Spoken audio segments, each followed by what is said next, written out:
नमस्कार साथियों, आज कृष्ण जन्माष्टमी पर मैं एक कविता लेकर आई हूँ जिसमें कृष्ण के जन्म का उद्देश्य बताया गया है कि जब धरती पर अत्याचार बढ़ गया था तो उस समय उसका अंत करके सुख शांति लाने के लिए कृष्ण जी ने जन्म लिया था। आज फिर से वही समय आ गया है, तो मैं आप लोगों के सामने ये कविता प्रस्तुत करती हूँ। द्वापर में धरती त्रस्त हुई जब कंस के अत्याचारों से। द्वापर में धरती त्रस्त हुई जब कंस के अत्याचारों से, दुशासन दुर्योधन और शकुनी जैसे व्यभिचारों से। न भाई भाई में प्रेम रहा, लाक्षागृह का तांडव देखा। न स्त्री का सम्मान रहा, उस भरी सभा में सबने देखा। इन सब का दंभ मिटाने को धरती पर तुमने जन्म लिया।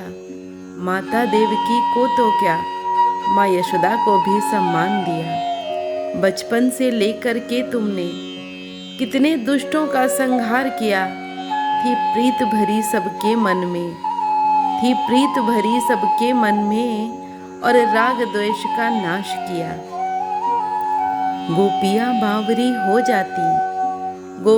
बावरी हो जाती, मुरली की धुन जब सुनती थी। राधा मतवाली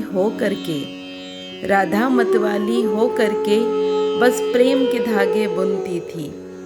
हे माधव मेरी बात सुनो, ये धरती जन तुम्हें पुकार रहे।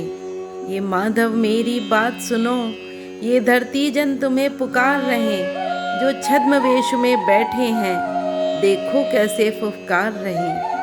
इन दुष्टों की ये विभत्सता क्या तुम्हें दिखाई ना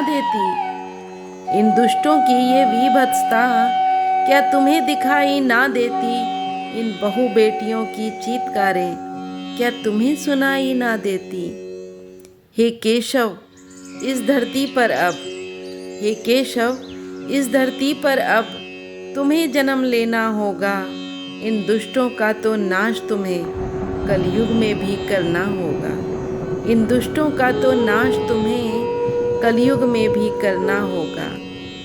हे केशव इस धरती पर अब तुम्हें जन्म लेना होगा।